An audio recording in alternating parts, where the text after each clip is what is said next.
I mean, I'm gonna go slightly off script here, but it is a scary thing to do, to turn down clients and to say, you know, this is not going to work, we cannot work together. Usually artists, they find themselves very often in a position that they have to accept everything that they can get, because, you know, otherwise they cannot make ends meet. I mean, how do you kind of approach this side of the mindset? Great question. So there's a couple things that feed into it, but I just want to go back. I should have said something else, and then I'll get to your question. How do I approach the mindset of kind of scarcity, right? What if I lose this and I don't get another one? What I wanted to do is also contrast what do most people think about when they think about selling. And what most people think about is high pressure tactics, persuasion, tricks. What are the special words that I can use to get people to do the things I want them to do? And they also think about pitching and sales decks and that kind of stuff. Now, the problem with that is it's all about you. And what we're really trying to do is get people to pay us money so we can do the thing that we love to do for them. Yeah. And that means the thing that we're going to do has to be about them. So let's just, when I say serve, don't sell, what I'm suggesting is make the sales process disproportionately about the other person and rather than yourself. Now to the mindset question. So what are the drivers of people feeling afraid of telling a client something that they may not want to hear, right?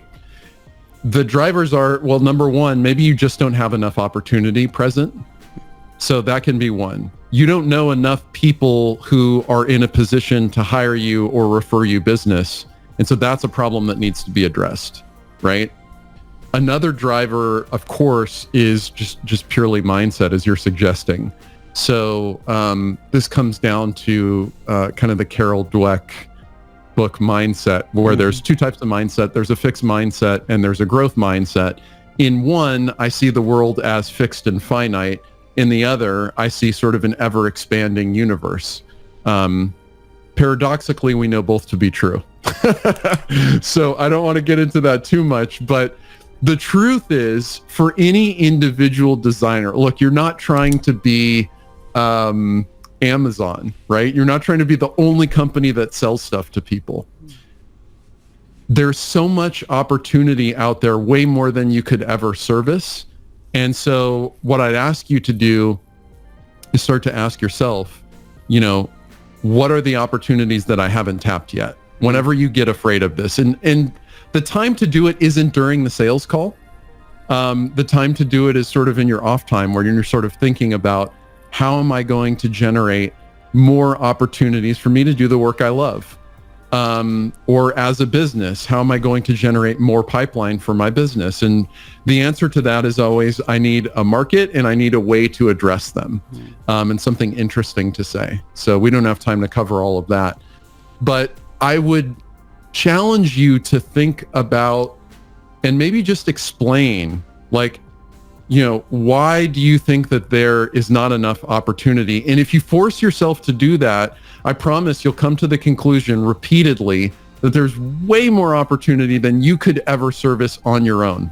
It's like literally impossible for you to say yes to every possible gig out there that would demand your expertise.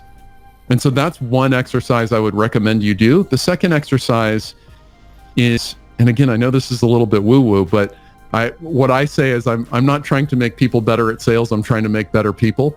And, you know, I think you need to sit down and also write out, what are you afraid of? Like, if this client goes away, what is the absolute worst thing that can happen?